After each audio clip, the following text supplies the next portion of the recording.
nós estamos de volta aqui com o programa Destaque do Dia. Estamos recebendo agora a advogada Gracila Sanfelice, advogada desde 2014, que hoje vai falar conosco sobre alguns assuntos relacionados aos direitos da mulher. Convido você aí de casa mais uma vez para participar através do nosso WhatsApp, mandando perguntas, críticas, sugestões, enfim. O nosso número é 996213661, certo? Então eu gostaria de agradecer a presença da Gracila, dar bom dia. Obrigado pela participação e pela presença, Gracila. Bom dia, eu que agradeço por estar aqui mais uma vez na TV. É um prazer estar aqui no seu programa, Renan. E continuando aí nessa semana falando sobre os direitos da mulher, né? Lembrando que a Gracila já esteve aqui na Orion TV essa semana, né, Gracila? Isso. Onde você, dentro da parte do assunto dos direitos da mulher, tratou sobre violência doméstica. Então, hoje, como conversamos aqui há pouco, decidimos falar sobre pensão alimentícia. É isso? Então, fique à vontade para falar um pouco sobre o tema, apresentar o tema a todas as mulheres que estão assistindo, a todo mundo que está assistindo, enfim, fique à vontade. Obrigada.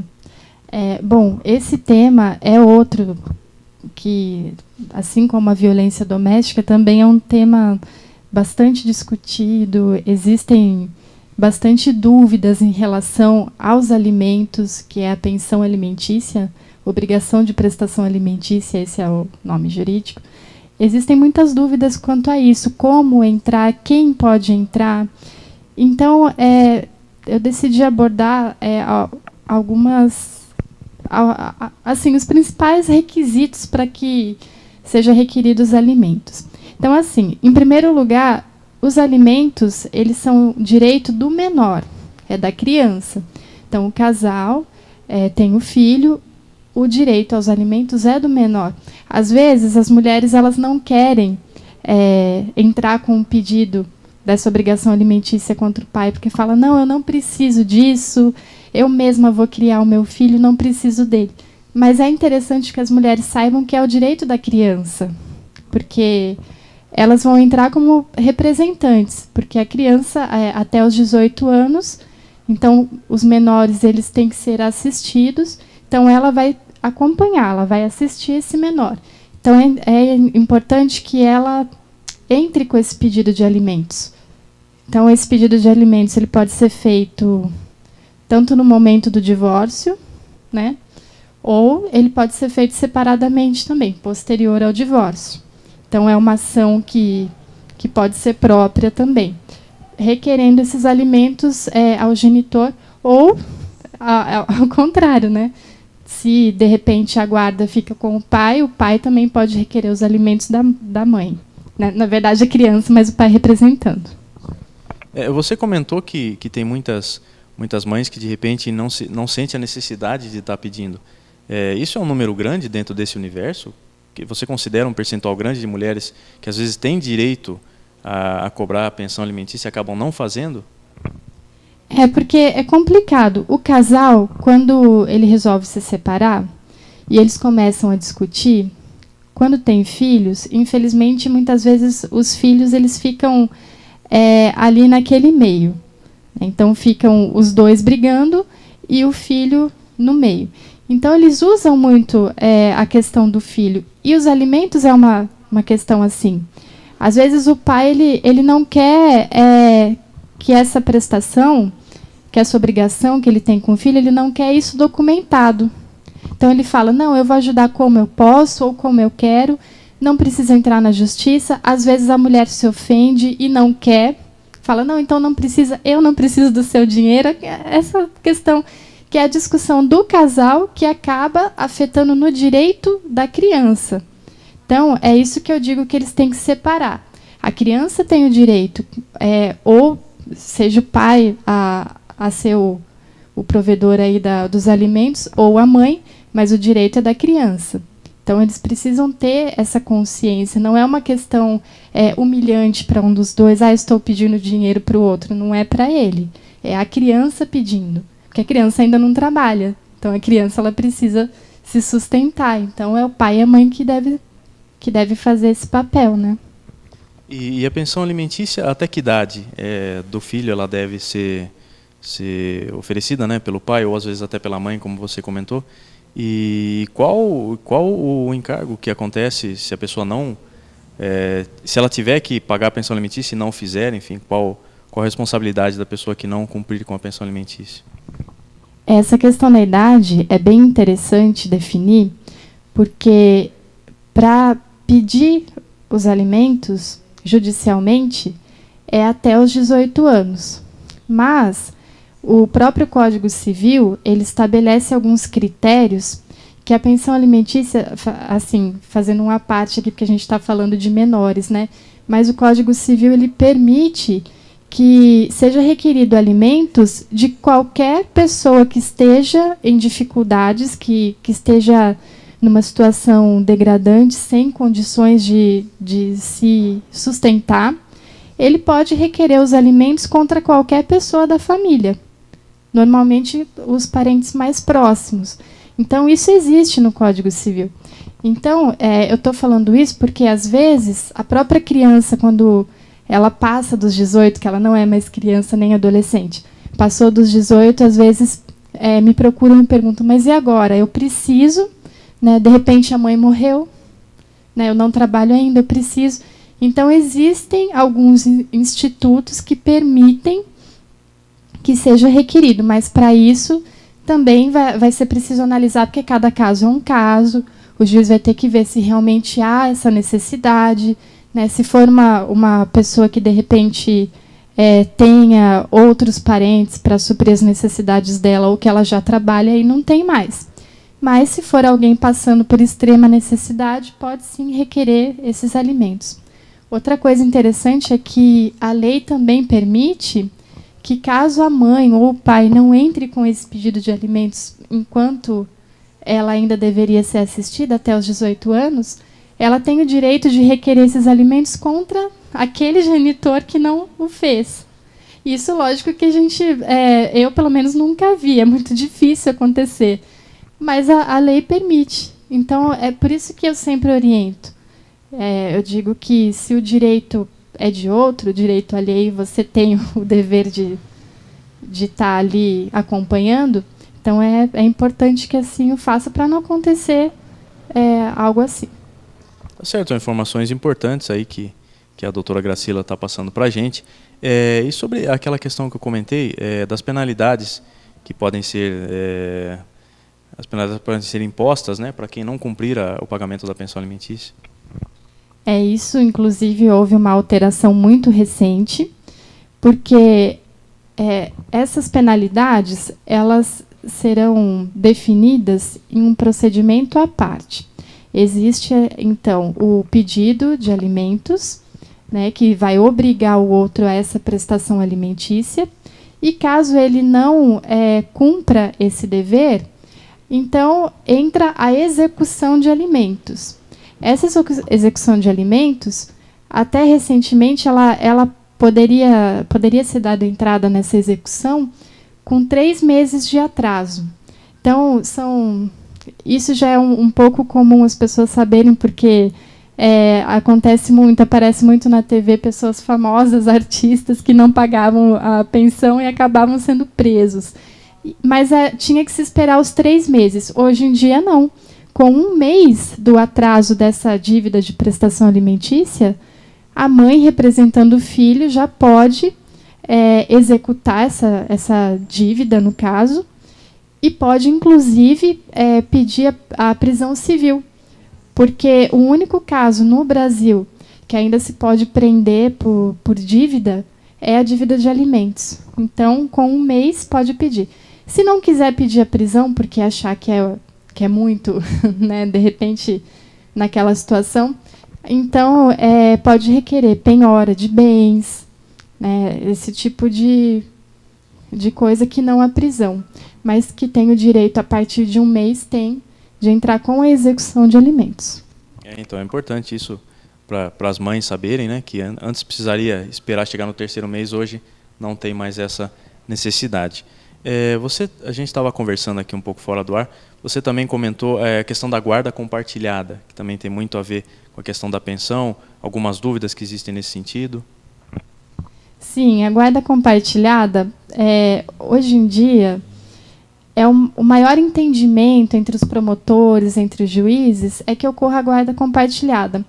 Porque a legislação brasileira, tanto os códigos civil, processo civil, quanto o ECA, que é o Estatuto da Criança e do Adolescente, prevê que deve ser sempre definido o melhor para o menor. Então, ali vai se decidir se é bom que aquela criança fique com o pai ou fique com a mãe. Mas isso era uma coisa muito fria, muito triste. Então, o entendimento passou a que essa guarda fosse compartilhada. E, assim, existem muitas dúvidas, porque alguns doutrinadores, alguns juristas acham que não é bem assim, porque com a guarda compartilhada a criança pode não saber se ela mora com o pai, se ela mora com a mãe, pode ficar essa situação. Então, só para a gente esclarecer melhor, a guarda compartilhada não é assim, não é aquela coisa que a criança vai ter, um dia é aqui, amanhã é ali, não vai ser nômade. A criança ela pode se fixar em uma das residências, mas a guarda será compartilhada para quê? Ou o pai ou a mãe. Aconteceu um probleminha na escola, vai ter que buscar? Vai o pai ou a mãe, entendeu? Não tem... não é aquele que está com a guarda que vai ser o único que vai se responsabilizar. Não tem a ver com a relação da moradia em si, como você citou. Vai além disso. Vai além da moradia, não é essa situação. Só que outro ponto importante é que, com esse entendimento assim sendo mais aceito, o que acabou acontecendo?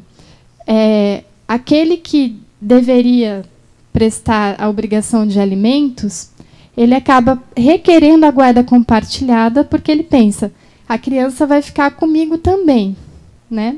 Se vai ficar comigo, se vai ficar a maior parte do tempo na minha casa, porque daí não fica só em horário de visita. Com a guarda compartilhada, ele pode ter um horário mais estendido, embora essa questão da residência ter uma fixa, mas ele vai ficar mais tempo com o outro. Então, o que esse outro fazia? Não, eu não vou mais ter essa obrigação, eu não quero pagar pensão, porque eu também vou prover.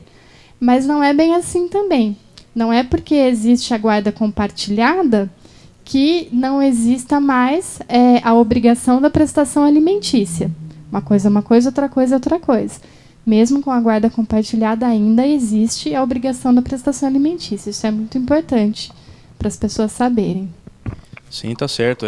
Como você comentou, é uma dúvida, né? Como a doutora comentou, uma dúvida que as pessoas têm, achando que com a guarda compartilhada não tem mais essa obrigação, então não é bem assim que funciona, né?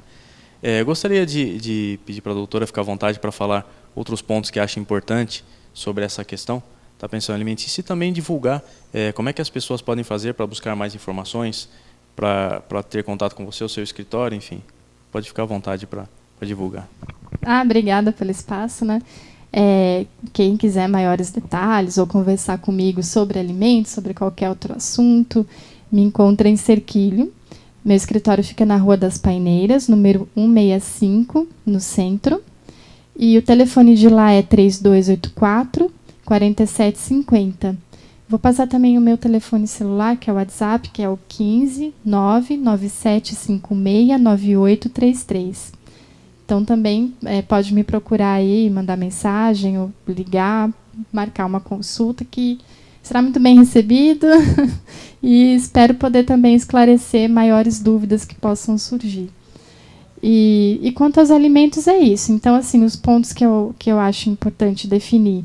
Quem pode entrar com esse pedido, então, é sempre a criança, representada pelo pai ou pela mãe, ou pelo representante legal. Né? Porque o que acontece também, às vezes, o pai e a mãe, por algum motivo, o filho não está mais com o pai e com a mãe. Quem fica com a guarda é uma avó, por exemplo. Então, a avó, ela também pode representar essa criança requerendo os alimentos do pai e da mãe. Ela pode até ficar com a guarda e ela ser representante legal na questão de assinar documentos, de, enfim, ser aquela pessoa que esteja com a guarda, mas os alimentos ainda seria obrigação do pai e da mãe. Então, pode sim acontecer essa situação. Aí são os dois. Aí a avó representa o neto pedindo os alimentos tanto para o pai quanto para a mãe. Então esse também é um ponto interessante. Então, ou pede, como eu vou repetir, esse pedido pode ser feito no divórcio, pode ser feito uma ação à parte. Outra coisa também, aquele que vai prestar os alimentos, ele pode ele mesmo entrar com uma ação e ofertar os alimentos.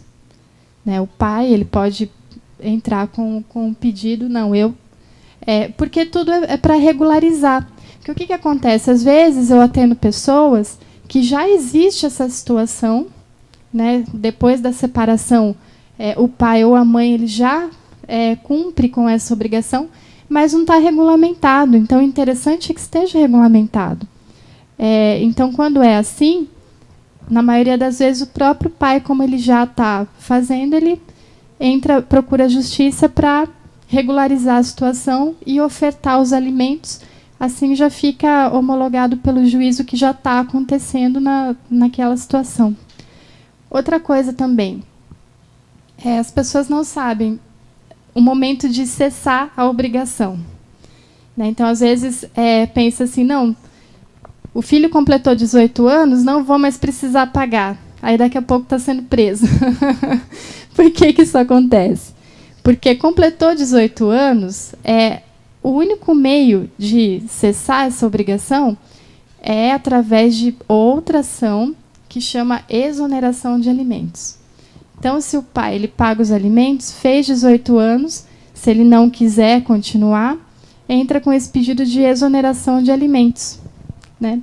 E nessa questão, o que acontece muitas vezes?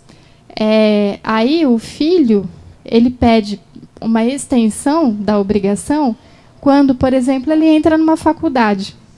Porque daí o pai ele já está suprindo as necessidades do filho até os 18, aí ele começa a estudar, então o que ele fala para o juiz? Não, eu vou estudar, então eu vou precisar ainda dessa ajuda do meu pai. Então, após os 18 pode acontecer isso. Quando já existe essa prestação de alimentos, ela ser estendida até o término de uma faculdade, de um curso tecnólogo. Aí depende do caso, depende do que vai fazer. Por exemplo, algumas coisas não cabe. Cursinho, né, cursinho pré-vestibular, aí já não cabe. Agora, faculdade, tecnólogo, já cabe esse pedido. E após tudo isso, só vai cessar com a exoneração. É bom você frisar, porque eu imagino que exista essa dúvida mesmo. Que o pai, acho que o filho chega aos 18 anos, não tem mais a necessidade. Se julgar não ser mais necessário, tem que entrar com uma ação para que isso aconteça. Né? Eu gostaria de ouvir você também, só mais uma questão. Com relação às mulheres, existe algum local específico para elas aqui na região, que elas possam estar procurando seus direitos? As delegacias estão prontas para atender as mulheres das maneiras que elas precisam? O que você tem a dizer nessa questão? Aqui na nossa região ainda não existe a delegacia da mulher, que seria uma delegacia especificamente para atender as mulheres que ou sofrem violência, como a gente já falou, ou que estão tendo algum tipo de direito tolhido. Então, não tem essa especificidade. Mas a lei ela garante que a mulher ela deve ser ouvida, deve ser atendida em qualquer delegacia, seja tanto na delegacia, seja no Ministério Público. Então, assim, a mulher ela tem o direito de ser atendida, sim. Ela tem essa questão. O que acontece, que eu comento, é que, às vezes, a própria instituição não está tão preparada para atender a mulher, está preparada para atender o público. Então, às vezes, as mulheres elas sentem essa diferença. Falam, eu fui lá, fui atendida, porque a mulher, eu costumo dizer que a mulher ela é um pouco mais delicada, então ela espera assim, um afago quando ela procura. Quando ela tem um problema e ela procura uma instituição. E, às vezes, quando aquela instituição está preparada para atender pessoas, vai atender como atende todo mundo. Então, assim, seria muito bom se, quando chegar para a gente, uma delegacia da mulher. que é especializada nisso. Porque como você comentou, a mulher quer, às vezes passa por situações constrangedoras, então ela quer um atendimento diferenciado para aquele assunto, né? Doutora, recebemos aqui uma pergunta via WhatsApp. A pessoa que nos mandou a pergunta tem uma dúvida. Diz que o filho vai fazer 18 anos, estuda, vai fazer faculdade, mas ele trabalha e ganha um salário. Portanto, ele vai deixar de receber esse benefício da pensão? Então, eu vou dizer o que diz a lei, porque eu sempre digo, né, tudo que a gente requer ao juiz, a gente vai precisar que passe pelo crivo do juiz.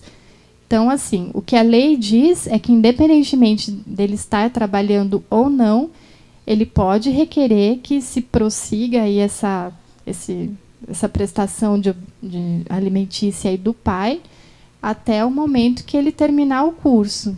Então, ele pode sim requerer, se é um caso que exemplifica aquilo que eu acabei de dizer aqui, né? Mas, como eu digo, tudo depende, o juiz vai avaliar, porque cada aqui caso é um caso, né? não, por exemplo, ela não mandou quanto que é o valor da prestação, quanto ele ganha e quanto será a faculdade. Às vezes, o que o juiz pode fazer? Não.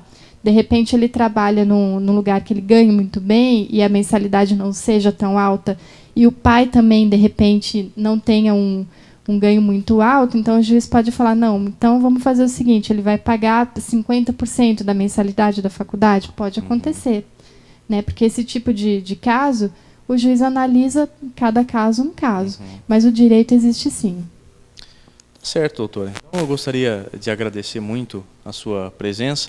Não sei se você tem mais alguma coisa ainda a dizer que ainda não foi dita, ou se já tratamos de todos os assuntos, falamos bastante, tiramos várias dúvidas, né, que a doutora diz que é perguntada, né? As pessoas se procuram tirando para saber essas dúvidas, saber mais informações sobre essas questões. Então, você acha que deu para a gente deixar tudo claro para o pessoal, né?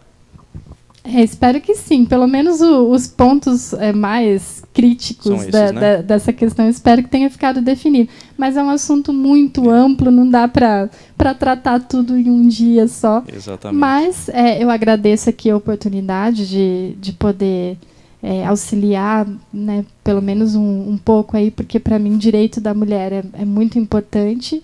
Se alguém quiser me procurar, tiver ficado alguma dúvida em relação ao que eu falei, vai ser muito bem recebido. E muito obrigada, então, pela oportunidade. Legal, Gracila. A gente que agradece. E então, assim que tivermos mais algumas dúvidas referente a essa questão, voltaremos a procurar a doutora para prestar mais esclarecimentos para a gente, ok? Então é isso. Muito obrigado mais uma vez, Gracila. Obrigado a você de casa que nos acompanhou em mais um programa, um destaque do dia. Essa primeira semana de programa, né, a semana de estreia do programa. Obrigado você que participou pelo WhatsApp, que nos acompanha pela TVAC, pelo nosso Face. Então é isso, o destaque do dia fica por aqui. Voltamos na terça-feira, a partir das 10h30 da manhã. Agradecer a doutora Gracila, agradecer também ao Wesley, que participou e está aqui conferindo o finalzinho do programa. Queria mandar felicitações, um bom fim de semana, um feliz Dia das Mães para todas as mães que nos acompanham. Então é isso, voltamos na terça-feira a partir das 10h30 da manhã. Um forte abraço e até lá.